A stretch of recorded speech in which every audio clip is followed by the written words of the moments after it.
Alors, le transfert, c'est le point pivot de toute l'expérience analytique que Lacan a situé comme l'un des 4 concepts fondamentaux de la psychanalyse.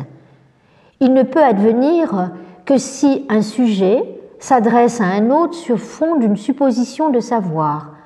Son maniement implique une pratique active en présence des corps dans une rencontre inédite qu'est la séance analytique. Que dire alors du maniement du transfert à l'heure de la prolifération des outils numériques? Que sont, dans ces cas, les séances avec les patients?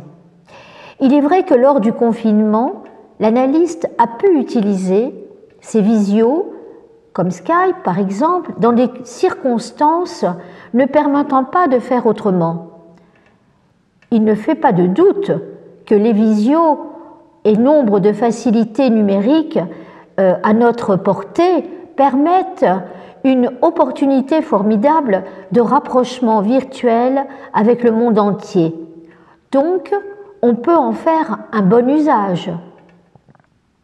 Les plateformes comme Doctolib, par exemple, se saisissent de ce nouveau virage et les thérapies en ligne deviennent un enjeu commercial important. Une question surgit. Quel type de demande formulent les patients qui s'adressent à ces plateformes numériques? Que devient l'inconscient?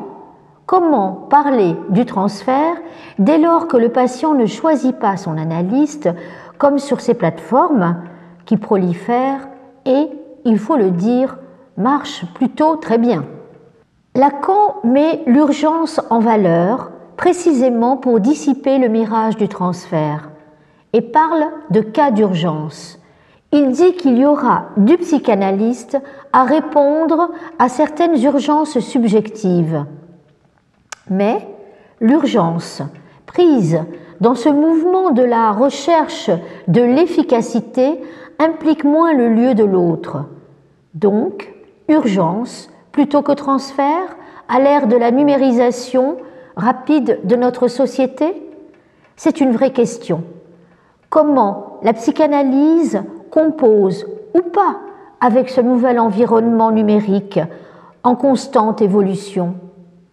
Les thérapies en ligne, également connues sous le nom de thérapie virtuelle, offrent une alternative accessible à la thérapie traditionnelle, par exemple. Le transfert, comme l'élaboration sociale d'un lien particulier, avec un analyste choisi et proscrit. En tout cas, il n'a pas la même valeur. Dans l'idéologie cognitivo-comportementaliste et neuropsychologique dont s'inspirent ces nouveaux dispositifs institutionnels, le désir est plutôt envisagé sous les espèces de la motivation, de l'énergie et des attitudes que l'individu doit mobiliser pour atteindre ses objectifs, pour satisfaire des besoins qui se trouvent au devant de lui. Or, pour Lacan, l'objet, cause du désir, est derrière, mais il est perdu.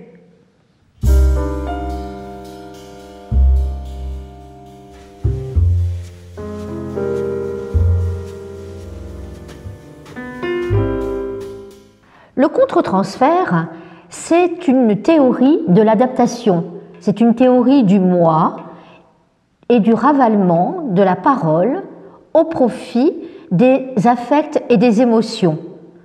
Vous l'indiquez dans votre question, dès le début de son enseignement, Lacan récuse formellement l'ego-psychologie en distinguant le moi du sujet.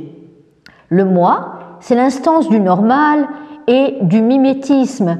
Il se déploie sur l'axe en miroir, dit encore axe imaginaire, en passant par l'imitation, l'agressivité, alors que le sujet de la parole, c'est le sujet de l'inconscient, c'est celui qui est du côté de ce qui achoppe, de ce qui bute. Freud a vu apparaître le phénomène du transfert dès lors qu'il a renoncé à la suggestion. De nos jours, la suggestion refleurit sous les espèces des formes suggestives du cognitivo-comportementalisme et redonne valeur à l'usage suggestif du terme d'efficacité, maître mot. Il faut de l'efficacité. Nous vivons l'époque des égos. Sur Twitter, sur Facebook, sur Instagram, il n'est pas étonnant alors que la psychanalyse américaine se soit développée dans l'orientation de l'ego psychology, cette psychologie du moi qui vise un renforcement du moi, cette instance de maîtrise et d'adaptation à la réalité. L'identité à soi-même n'est-elle pas finalement une illusion trompeuse? À l'ère de cette époque où on prône l'apologie du moi, des dérives et des errements du contre-transfert, des maîtres mots sont de plus en plus usités aujourd'hui. Et pour n'en citer que quelques-uns, épanouissement personnel, estime de soi, confiance en soi, redynamisation, etc. Bientraitance, on entend ce mot assez souvent usité également. Alors nous dirons qu'au nom de l'impératif du tous pareil, au titre de l'humanisme et de l'universalité de la condition humaine, il se pourrait bien qu'on vise la disparition des trajectoires singulières dans l'univers mondialisé. Il y a l'universel, il y a le singulier et il y a le particulier. La singularité ne naît que de l'un tout seul, alors que le particulier, c'est ce qui se ressemble d'un sujet à un autre. Cela permet le regroupement de signes communs pour constituer un ensemble. Et là, on voit bien que les singularités s'effacent au profit d'une homogénéité de l'ensemble.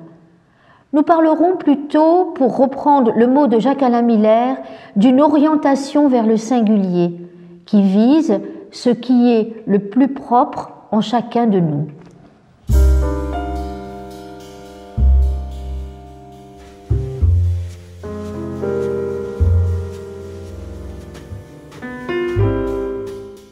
Lacan introduit la question du transfert à partir de son commentaire sur le banquet de Platon.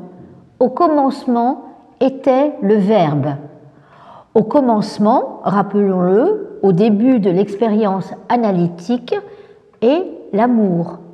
L'amour est bien au commencement de l'histoire de la psychanalyse, et c'est en cela que s'oriente et que s'origine la question du transfert. La psychanalyse enseigne sur l'amour, car l'amour est son ressort. Freud parlait déjà du transfert comme un amour véritable. Dans l'artifice de la situation analytique, il y a la même étoffe que l'amour vrai. L'amour s'adresse à celui dont le sujet pense qu'il connaît sa vérité. Votre question se réfère à la note italienne où Lacan en appelle à un amour plus digne. Comment l'entendre ? Je dirais qu'à la fin d'une analyse, le transfert à la psychanalyse subsiste et pourtant, celui-ci a changé radicalement. C'est ce que Lacan a appelé un amour plus digne. À la fin d'une analyse, il se pourrait qu'un changement advienne quant à l'amour. Il faut reprendre cette phrase de Lacan, de la note italienne. Il dit « pour faire l'amour plus digne que le foisonnement de bavardage qu'il constitue à ce jour. Plus digne, dirons-nous, que le blabla contemporain, plus digne aussi que la dimension imaginaire de l'amour. Aimer, c'est vouloir être aimé. » Il va donc orienter la psychanalyse sur une recherche qui vise à introduire du nouveau dans l'amour. Rappelons que le contexte de la phrase se réfère aux conséquences de la fin d'une analyse, faire le choix de la passe. Ce nouvel amour constitue-t-il une nouvelle alliance avec la pulsion ? Pourrait-on attendre qu'il soit réduit au bavardage sur la modalité du « un », pris dans un lien fusionnel à l'autre, comme le montre le mythe d'Aristophane dans le banquet de Platon.